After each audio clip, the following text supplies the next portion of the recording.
कि हमको सुख का अनुभव हो, क्योंकि हम सुख स्वभावी हैं। अब सुख का अनुभव हो तो उसके लिए करना क्या है? बस अनुभव ही करना है। कुछ तो करना होगा। स्वर्ण पाषाण है, इसको सोचें, इसका समय नियत है, जिस समय शुद्ध होना उस समय होगा। तो कभी शुद्ध तो होने वाला नहीं, किसी प्रोसेस से उसको गुजरना होगा। ऐसे ही हम सोचें कि हम जब भगवान बनना है वो समय नियत है, हमको कुछ करना नहीं है। जब भगवत्ता प्रकट होनी है तब होगी, और हम कुछ करते तो रहते हैं सुख पाने के लिए। तो फिर भगवान तो बनेंगे तब बन जाएंगे, पर सुखी होने के लिए भोजन भी करेंगे, वस्त्र भी पहनेंगे, आजीविका का साधन भी जुटाएंगे। बस मोक्ष तो जब होना है तब होगा। और किसी काम में नियति को नहीं लगाते, क्रमबद्ध को नहीं लगाते। बस भगवान बनना है तो उसका समय नियत है। तो जो अशुद्धता मिली है वो अपने आप ही दूर हो जाएगी। स्वर्ण पाषाण की अशुद्धता अपने आप दूर हो जाती है क्या? ऐसे हमारे में मूर्त मिला है, उसकी अशुद्धता दूर हो जाएगी अपने आप, अपने आप दूर होने वाली है। स्वर्ण पाषाण में तो समान जाति की मिलावट है, हमारे में असमान जाति की मिलावट है। जो पुद्गल हमारे में मिला है वो भी असमान जाति से मिला हुआ है। पुद्गल समान जाति से भी मिल जाता है और असमान जाति से भी मिल जाता है। पुद्गल जैसे हमारे शरीर में पुद्गल है, वही पुद्गल दूसरे पुद्गल से बंधा हुआ है, हमारे से भी बंधा हुआ है। पुद्गल को, हमारे शरीर में जो पुद्गल है उसको डबल बंधन है। वो पुद्गल से भी बंधा है, हमसे भी बंधा है। उस बंधन से उसको दुख नहीं है। हम जीव से नहीं बंधे, हम केवल पुद्गल से बंधे हैं। उसको मिटाने का उपाय कोई होना चाहिए। तो भाई हम सुख स्वभाव वाले हैं, सुख को बाहर ढूंढना बंद करें। हम स्वयं में सुख स्वभाव वाले हैं, तो बाहर ढूंढना बंद करते हैं तो हम अपने में होते हैं। हमें जो भी स्वास्थ्य की स्थिति है वो हमको अनुभव में आने लग जाती है। बाहर से हट जाते हैं तो राग आदि दोष मिट जाते हैं, तो तत्काल ही शांति हो जाती है और सुख का अनुभव होने लग जाता है। तो इसकी पुनरावृत्ति करनी होती है। स्वर्ण पाषाण को बार बार तपाते हैं। ऐसे ही हमको इंद्रिय ज्ञान के निरोध रूप रहना है और अपने में बने रहना है। जो काम अस्ति नास्ति को निरंतर करना है। मूर्त को नहीं जानेंगे, मूर्त से तो बंदे ही है, तो मूर्त को जानने की तो बात ही नहीं है। तो अपने में उपस्थित रहेंगे और जो सुख की स्थिति जो भी है उसका अनुभव होता है तो वो अनुभव करते रहेंगे, होता ही रहेगा, समझ लीजिए। तो इस प्रक्रिया में सुख बढ़ता है, स्वाधीन सुख बढ़ता है। फिर हमको वो स्वाधीन सुख अनुभव में आता है तो उसका रस पकता है, रस का परिपाक होता है। तो सुख पाने के लिए फिर हम अपने में उपस्थित बने रहते हैं। बाहर हो गए तो वापस लौट कर अपने में उपस्थित हो जाते हैं। लौट कर मैं इस काम को बंद कर देते हैं, वही लौटना है तो हम अपने में होते हैं। अपने में होते हैं तो फिर वो सुख बढ़ने लगता है। जब अधिक बढ़ जाता है तो फिर बाहर की वृत्ति सहज ही शांत हो जाती है और सहज ही अपने में अपनी उपस्थिति होती है। वो अपने में उपस्थित होते हैं, विशेष सुख होता है, उसकी पहचान होती है। रेत को सुख की कमाई हुई, सुख में वृद्धि हुई। तो स्वर्ण पाषाण को तपाया, पीलापन प्रकट हुआ। पहली बार ही मान लो तपाया हो तो उसको एक विश्वास जागृत होता है तपाने का।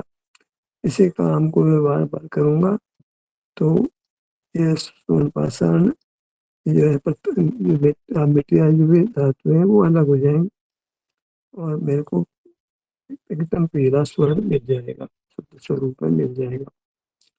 ऐसे ही हम जब बाहर से हट जाते हैं और अपने सुख स्वाभाविक क्षेत्र में रहते हैं एक सामान्य सुख का मन कोई वेदना नहीं है, उसका हम अनुभव करते हैं तो सुख बढ़ता है।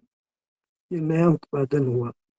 स्वर्ण पाषाण तो पान में तो जैसे तैसे बना रहता है, नहीं तपता है तो एक उसके पीलेपन का कुछ उत्पादन होता है, तो उससे स्वर्णकार को आशा बनती है और वो बार बार तपाता है, पूरा स्वर्ण शुद्ध पाल लेता है। ऐसे जो अपने में ठहरते हैं एक नूतन सुख पैदा होता है जो पहले नहीं था, तो हमें उस सुख से एक अधिक सुख होने की आशा उत्पन्न होती है। अच्छा लगा तो इसी काम को पुनरावृत्ति करूं तो और अच्छा लगेगा। व्यापार करते हैं, कमाई होती है तो बहुत जागृत होता है इस काम को करो। ग्राहक एक ग्राहक माल ले गया तो उम्मीद रखते हैं दूसरा ग्राहक भी आएगा, तीसरा ग्राहक आएगा, तो एक व्यवसाय चल पड़ता है और वह व्यक्ति धनवान हो जाते हैं। ऐसे हम अपने में आते हैं, एक विशेष सुख प्रकट होता है जो आज तक नहीं भोगा। विशेष सुख नहीं है ये, कोई सुख की कल्पना नहीं है, ये सामान्य सुख भी नहीं है, कुछ पहले नहीं था ऐसा कुछ नूतन मिला है। सामान्य स्वर्ण में पीलापन कुछ अंशों में रहता है, पर जो तपाते हैं तो विशेष पीलापन प्रकट होता है। ऐसे जब हम अपने क्षेत्र में होते हैं, पांव से मस्तक तक होते हैं, तो एक सामान्य सुख था वो कुछ अंशों में अधिक होता है, उसको विशेष सुख कहते हैं। तो उस विशेष सुख को हम पहचान जाते हैं, उसकी प्रक्रिया भी पहचान जाते हैं, तो फिर बार बार हम अपने शरीर में रहने का प्रयत्न करते हैं। सुख की कामना है और सुख की विधि मालूम पड़ गई है, तो फिर हम सुख को पा लेते हैं। जब तक विधि मालूम नहीं हो तब तक तो क्या कर सकते हैं। किसी भी धातु को शुद्ध करने की विधि मालूम नहीं हो तो कैसे पा सकता है, कैसे शुद्धि पा सकता है। ऐसे हमको आज तक अपने को सुखी करने की विधि मालूम नहीं थी। विषय सुख पाने की विधि तो मालूम हो गई, इंद्रिया मिली थी तो इंद्रिय ज्ञान कर रहे थे, तो कुछ पदार्थ हमको सुखद लगने लगे। ऐसा एक सिस्टम बना। सुख स्वभाव है, निरोगता प्रकट है, तो उस निरोगता को तो नहीं भोग रहे। उस निरोगता के समय बाह्य पदार्थ को भोगने लगे तो एक भ्रम पैदा हुआ, सुख पैदा हुआ। निरोगता का सुख था, विषय के संसर्ग से वो वैसे ही खो गया, उत्तम सुख नहीं रहा, मलिन सुख रहा। स्वास्थ्य का सुख है वो इंद्रिय ज्ञान के संबंध से वो थोड़ा खराब हो गया, लेकिन फिर भी स्वास्थ्य का सुख का अंश उसमें था और हमें अच्छा लगा। केवल रंग जानने का सुख नहीं होता है, केवल गंध जानने का सुख नहीं होता है, उसमें अपने सुख स्वभाव का परिणमन होता है, इसलिए सुख होता है। केवल इंद्रिय ज्ञान सुख का कारण नहीं, स्वभाव स्वास्थ्य प्रकट है तो वह इंद्रिय ज्ञान के समय उनको सुख लगता है। सुख इंद्रिय ज्ञान से नहीं हुआ, ज्ञान ने सुख पैदा नहीं किया, सुख स्वभाव ने सुख पैदा किया। उस समय हम बाहर खड़े थे, सुख स्वभाव व्यक्त था तो सुख हुआ, लेकिन वो सुख मलिन हो गया इंद्रिय ज्ञान के कारण से, उत्तम नहीं रहा, और फिर वह सुख मूर्त के बंधन का कारण भी हो गया। तो हमको स्वभाव जो सुख व्यक्त है, वह निरोगता है, कोई तकलीफ नहीं है, उसी समय उसी को अनुभव में लेना है, बाह्य पदार्थ को लक्ष्य में नहीं लेना। उस स्वाभाविक सुख को जलाना नहीं है विषय को लक्ष्य करके। जो स्वास्थ्य प्रकट है उस स्वास्थ्य को जला करके सुखी होना। कुत्ता है वो हड्डी चबाकर स्वास्थ्य को, मसूड़े को छिलवा लेता है, बाद में पीड़ा होगी, अपने खून को पीता है।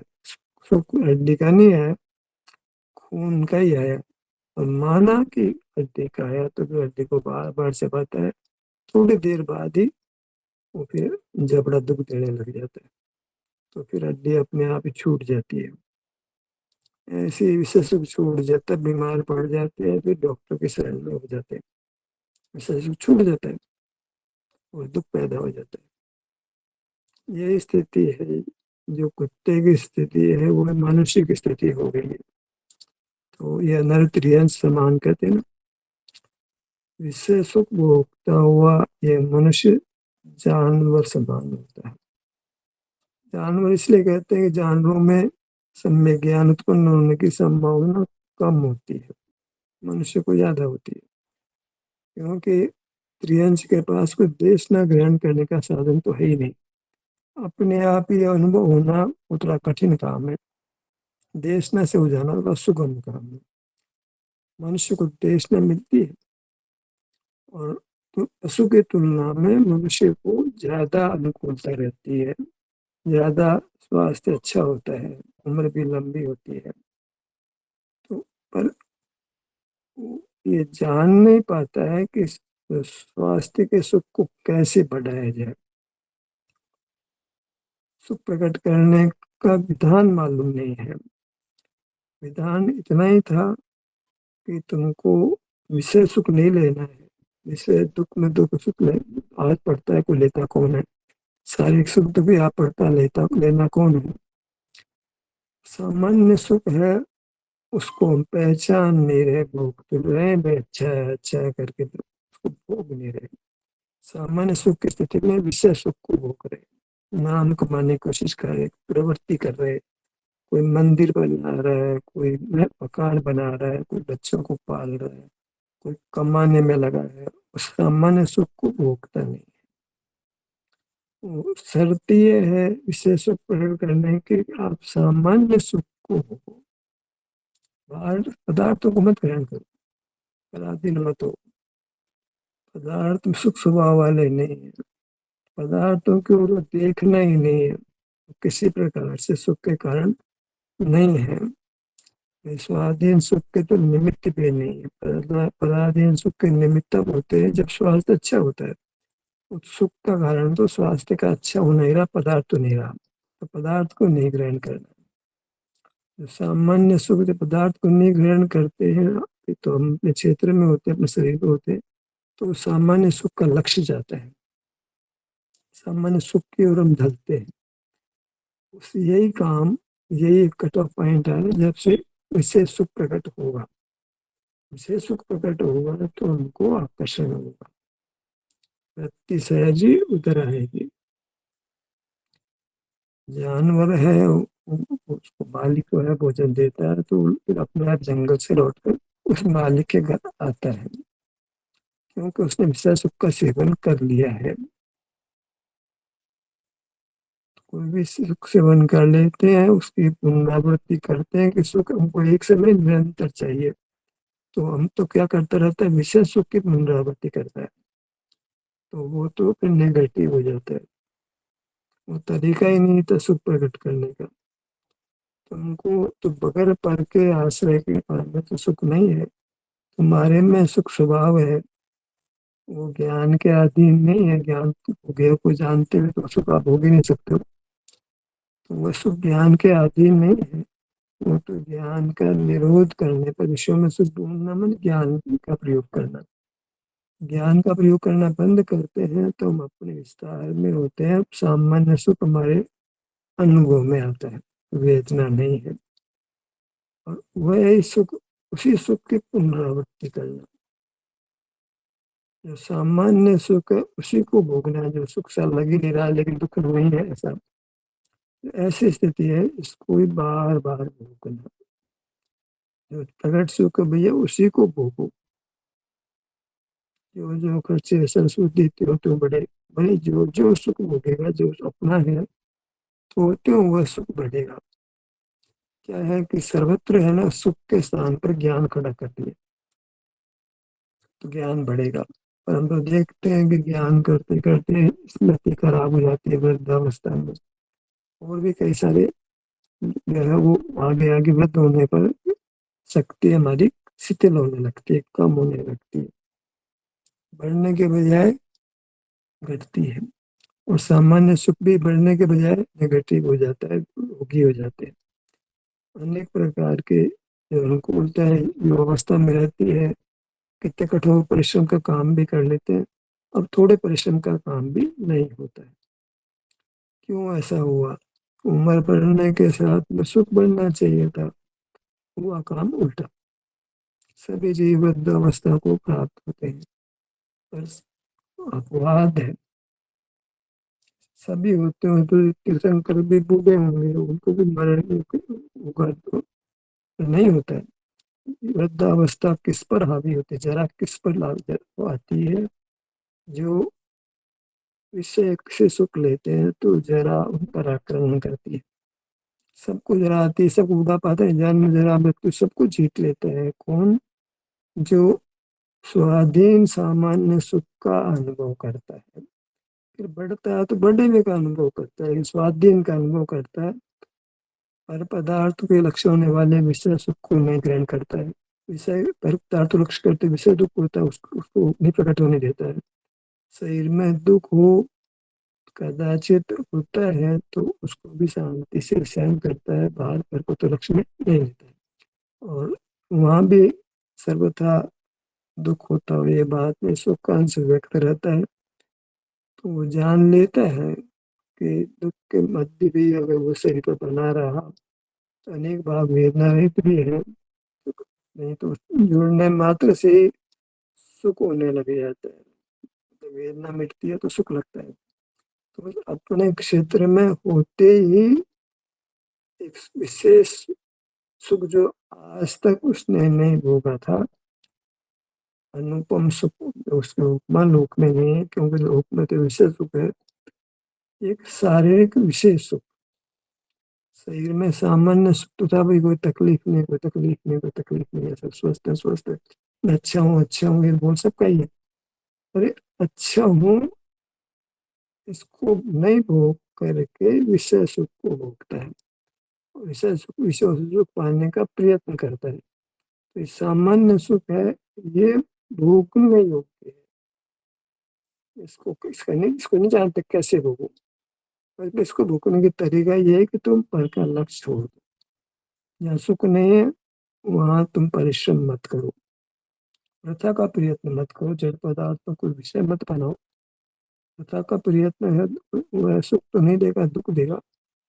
जब जड़ पदार्थों को विषय सुख के लिए देख रहे थे, वो सुख नहीं है, वो तो सुख को जलाना है, अपने सुख को खुद ही जलाना, अपने को खुद ही मारना जैसी बात है, तो अपनी हत्या खुद ही करना, आपका मेरे आप ही हो जाना। तो वो विषय सुख में सुख का भ्रम छोड़ता है, वो तो आत्महत्या करने जैसा है और दुर्गति में जाने जैसा है, असह्य दुख में खड़ा करने जैसा है। तो उससे तो भयभीत होता है। और बाहर नहीं रहेगा तो फिर कोई बाहर में विसर्जनित दुख भी होगा, ये बात ही पता नहीं होती, फिर अपने में होता है। तो अपने में होता है तो स्वास्थ्य का कुछ अंश तो व्यक्त रहता है, सो और अधिक व्यक्त हो जाता है। सुख के स्रोत में आगे मिठाई को जी पर रखे तो मिठास स्वाद आएगा ही ना। ऐसे हम अपने सुख स्वाभाविक शरीर में स्थित होते हैं तो सुख होगा ही। आप ठंडे पानी में हाथ धोगे तो ठंडा हाथ होगा ही, गर्म पानी में तो गर्म हाथ होगा ही। ऐसे सुख स्वभाव ही जो अपना विस्तार है, उसके सामने हम खड़े होते मन उसमें होते हैं, बस इतना उपस्थित होते हैं। सामने खड़े होते हैं व्यवहार की भाषा, सन्मुख होते हैं व्यवहार की भाषा, हम अपने क्षेत्र में उपस्थित होते हैं, बाहर में नहीं देखते हैं। तो अपने क्षेत्र में जो हमारी उपस्थिति है वह एक ध्यान अग्नि कहलाती है। जैसे स्वर्ण पाषाण में से तपाने से अशुद्धता मिटती है, ऐसे ही हम अपने को तपाते हैं। क्या हो तपाना? उपस्थिति। इस कक्षा में यस सर बोलते हैं उपस्थित श्रीमान, ऐसे ही श्रीमान है पांव से मस्तक जीव, जीवास्तिक काय, जीव द्रव्य नहीं बोलूंगा, द्रव्य तो पुद्गल भी है, वो काय ने हम काय हैं। तो अपने शरीर में जीव मात्र से कहने समझ जाता, जीव के शरीर में उद्गल से भिन्न होना है। तो जीव के शरीर में जो उपस्थित होते हैं, जो अमूर्त है और सुख स्वभावी है, तो सुख के स्रोत में उपस्थित होते ही सुख का परिणाम उत्पन्न होता है। वह विशेष सुख है, अनुपम सुख है, अतीन्द्रिय है, स्वाधीन है और वह मोक्ष का साधन है, उसको अनुभव में लेना। वो अनुभव ही मोक्ष का मार्ग है। तो ये जो विशेष सुख पैदा होता है, जीव उसको पहचान लेता है, ये तो एक तरीका बिल्कुल मिला है। पूर्ण सुख मैंने परमात्मा सुख प्रकट करने का, मन परमात्मा होने की विधि मुझे मिली। जो मैं अपने क्षेत्र में आया, जान को सिर पे लाया, लाट पे लाया, हाथ पे लाया, पाँव पे लाया, अंगुली पे लाया, और उससे मुझे विशेष सुख लगा। तो ये विशेष सुख है जो मैंने उत्पन्न किया भगवान भरोसे नहीं कि भगवान ने देखा तब होगा, ऐसे क्रमबद्ध के पीछे नहीं पटा है।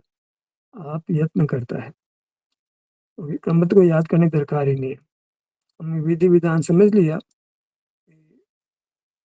हमारे पास सामान्य सुख है, उसमें विषय सुख नहीं कमाना है, और सामान्य सुख का अनुभव करना ही विशेष सुख पैदा करता है। सामान्य सुख माने वेदना करनी होने से हम कहते हैं हम स्वस्थ हैं, उस स्वास्थ्य का ही हम अनुभव करते हैं बारंबार। तो एक कर्म कालिमा अलग होती है, विशेष सुख प्रकट होता है।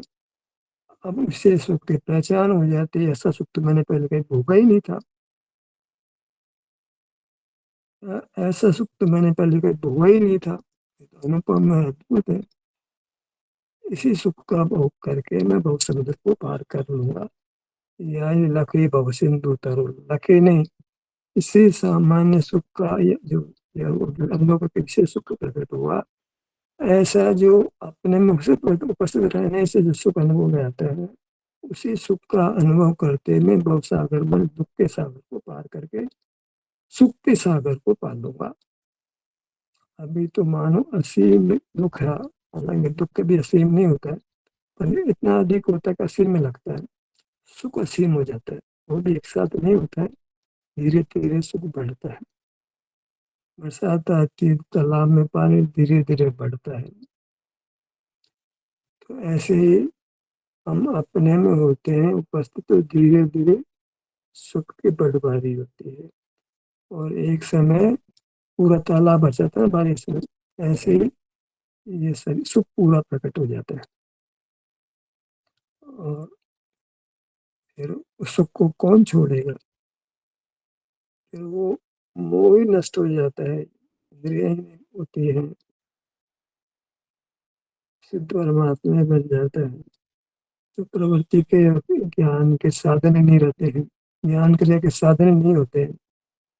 मूर्ति साधन था, मूर्ति नहीं रहा, अब कोई भी आकार रहा। और ये तो रहा कि जो साधन था ज्ञान क्रिया का, मूल शरीर था, वो नहीं रहा। अनंत अवस्था में तो रहता है, तो फिर वो एक संशय एक पैदा हो सकता है कि आप कुछ तो ज्ञान होता होगा। सिद्ध अवस्था में तो साधन ही नहीं है। अनंत अवस्था में तो आप एक शरीर है तो विहार कर सकते हैं, जीव ध्वनि भी हो सकती है, पद्मासन से खड़गासन भी हो सकते हैं। उद्गल के रहने से तो कितना कितना हमारा ज्ञान मलिन हो सकता है। जैसे हम उद्गल है तो ज्ञान कर लेते हैं, क्रिया कर लेते हैं, ऐसे भगवान के भी पुतगल भी है तो ज्ञान कर लेंगे, क्रिया कर लेंगे, धर्म को उपदेश दे देंगे, देते हैं। टाइम टू टाइम भी देते हैं, हम टाइम टाइम सेशन चलाते हैं। भगवान को भी ऐसे टाइम टेबल मिला हुआ है, तो कहाँ कहाँ जाना है हम अलग अलग स्थान पे शिविर लगाते हैं। तो ऐसे ही भगवान भी अलग अलग जगह पे जाकर के शिविर लगाते हैं, और धर्म का उपदेश देते हैं टाइम टू टाइम। हमारे जैसे रागी है जैसे, पर भगवान को तो जगत की ओर देखना ही नहीं होता है, जगत दिखता भी नहीं है। उनको अपने में उपस्थिति में जगत दिखता नहीं है, तो फिर अगर दिखेगा तो ज्ञान क्रिया होती नहीं है। फिर एकांत सुख की अवस्था होती है, और निष्कंपता मैंने निष्क्रियता होती है। उन्हीं के संबंध में कहते हैं मुनि नगन निज में मगन अकंप विराजे। निज में मगन, अपने क्षेत्र को नाम निज संख्या है, वहीं रहता हुआ वह मगन हो जाता है, माने उस सुख को पीता है। जैसे जोंक है ना, उनको पीती है, मकड़ी उनको पीती है, मच्छर पीता है। वो तो पर का सुख लेने का प्रयास तो खुद ही मारा जाता है। वो जोंक भी मारी जाती है, मकड़ा भी मारा जाता है, मछली मारी जाती है, सब मारे जाते हैं। और जो अपना ही सुख अनुभव करता है, तो वहाँ अपवित्रता जो दुख है वो मिटता है, बंधन मिटता है, और अपना स्वभाव जो पूर्ण सुख है वो व्यक्त हो जाता है। अब ये विधि विधान हमको अपने क्षेत्र में रहने से मिला। अब उसी विधि विधान मिलने पर भी जो काम नहीं करता है, तो फिर वो अवसर किसी दूसरे को दिया जाएगा। आपको ऑफर मिला कोई नौकरी का, आप ज्वाइन नहीं करते हो, तो सेकंड जो भी नेक्स्ट आदमी होता है उसको ऑफर लेटर चला जाता है और आपका अपॉइंटमेंट कैंसिल हो जाता है। आपने टाइम दिया था, उस टाइम में आपने नौकरी ज्वाइन नहीं करी, तो फिर दूसरे को ऑफर अपॉइंटमेंट लेटर जारी हो जाता है। ऐसे हमको एक समय दिया गया था, भाई आप मनुष्य पर रियायत दी गई थी, आप सुख पूर्ण कर लो, और हम तो वही विषय का चक्कर बाहर में रहना, इस काम में लगना नहीं, इस मोक्ष मार्ग को ज्वाइन करना नहीं, तो फिर ये मोक्ष मार्ग का जो है ऑप्शन दूसरे को चला जाता है। वो चला जाता नहीं चला जाता, वो तो बात उदाहरण बढ़ती है। मैं दूसरे की बात ही नहीं करना, पर हम चूक जाते हैं, बार बार अवसर नहीं मिलता है, क्यों फिर बार बार विषय सुख में रहते हैं, विषय सुख हमको जकड़ लेता है, या शारीरिक दुख होता है उसको मिटाने में हम लग जाते हैं, या फिर विषय दुख मिटाने में लगते हैं, शारीरिक दुख मिटाने के लिए उपाय साधन अपनाते हैं, तो विषय सुख मारने का प्रयत्न करते हैं।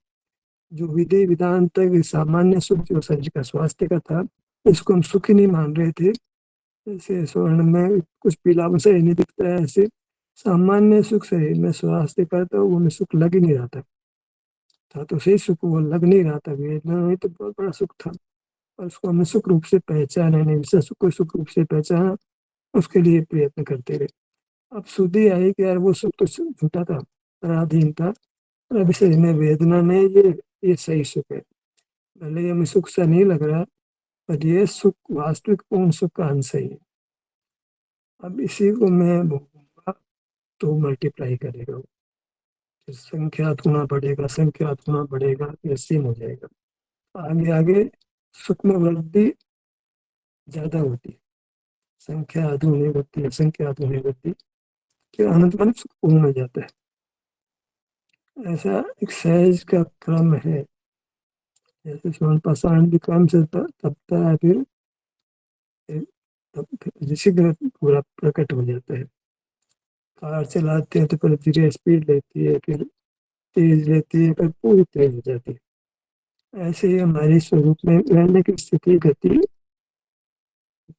स्थायी होने जैसे लगती है, समय बढ़ता जाता है, फिर एक समय पूरी स्थिर हो जाती है, और पूरी स्थिर हो जाती है तो सकल कर्म का बंधन मिट जाता है, और फिर हम वास्तुवृत्ति रूप से अपने स्वभाव को प्राप्त कर लेते हैं। देशना इतनी है कि शरीर में जो स्वास्थ्य की स्थिति है, इसको व्यथा मत करो विशेष उपयोग करके, बाहर में कर विषय दुख मिटाने का, और शरीर में दुख पैदा हो तो उसको मिटाने के परामर्श ये छोड़ो। अभी सामान्य पने से तुम्हारे बदन में नरक में तो होने जो बहुत पीड़ा हो रही है, तो तुम निश्चित ही अच्छे हो। अभी दुखमा काल भी नहीं भाई, बहुत दुख हो रहा है, तो जो तुम्हारे में सामान्य सुख है, शरीर में वेदना नहीं है, तो शरीर के में ही जा पाँव से मस्तक तक इतने भाग को शुद्ध करना है, इतने भाग में जहाँ जो वेदना रहती स्थिति है, सुख की स्थिति है, सामान्य सुख है, इसी को बार बार भोगो।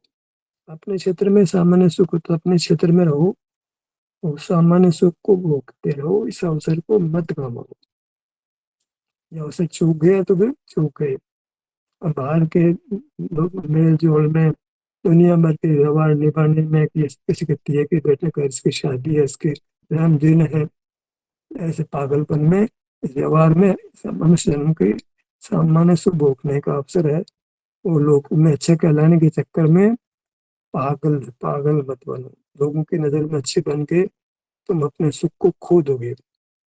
लोगों की नजर में अच्छा नहीं बनना है, जो सुख से आए जी उड़ा तो मूर्ख बनकर जी, मूर्ख रहोगे तुमको लोग उम्मीद नहीं करेंगे, तुम आओगे, तुमको निमंत्रण नहीं देंगे, बढ़िया काम हो जाएगा। अच्छे रहोगे, व्यवहार निभाओगे तो तुमको बुलाएंगे, तुम जाओगे। भैया लोगों की नजर में बुरे ही रहो, नहीं तो लोग तुमको पकड़ लेंगे और तुमको अपना काम करने में बाधा पैदा करेंगे। लोगों की नजर में तुम धर्मात्मा मत बनो, अच्छे मत बनो, खराब ही बनो। खराब का मतलब यह है कि उनके साथ व्यवहार मीठे मीठा करके उनके साथ अच्छे मत बनो, उनके साथ व्यवहार ही मत करो। कड़वा व्यवहार तो नहीं करना है, मीठा व्यवहार भी मत करो।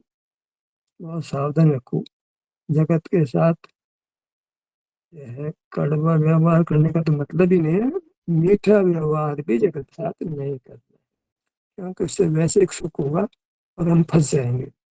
तो फिर हमको तो जो सामान्य सुख शरीर में मिलना नहीं, स्वस्थ अच्छे अच्छे बोलते हो, उस अच्छे को ही तुम बाहर से हटकर भोगते रहो, तो तुम्हें कोई विशेष सुख प्रकट होगा और अधिक सुख प्रकट होगा, आपको आशा लग लगेगी और ये तो अद्भुत सुख है। कहाँ बाहर के विशेष सुख में पड़ गया था, पागल हो रहा था। ये स्वाधीन सुख है, किसी की ओर देखना नहीं पड़ता है और अद्भुत है, अनुपम है। उसी सुख को पुनः पुनः भोगता हुआ वो कर्म के बंधन को ही जो अशुद्धता उत्पन्न करता है उसको मिटा देता है और फिर कर्म रहित होकर, वो कर्म रहित होकर के पूर्ण सुखी हो जाता है। ये एक विधि विधान, इसको कितना इस बात की पुनरावृत्ति करें, बार बार हम पुनरावृत्ति करते हैं क्योंकि बार बार हम बाहर की दुनिया में जुड़ जाते हैं और कभी अशुभ क्रिया करते हैं, कभी धर्म के नाम पर शुभ क्रियाएं करते हैं। वो शुभ क्रियाएं मूर्ख समाज ने दे दी है, उनमें शुभ पना कुछ नहीं है। शुभ तो एक ही है, अपने में रहना, बाकी सब अशुभ है। पुण्य तत्व भी पाप है, कहे अनुभवी कोई।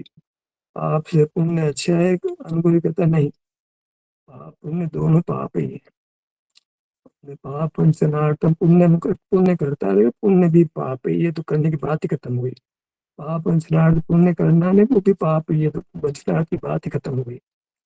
फिर तो अपने शरीर में जो स्वास्थ्य की स्थिति है, सामान्य सुख है, इसी को भोगते हुए सुख को पूर्ण करके परमात्मा बन जाना है।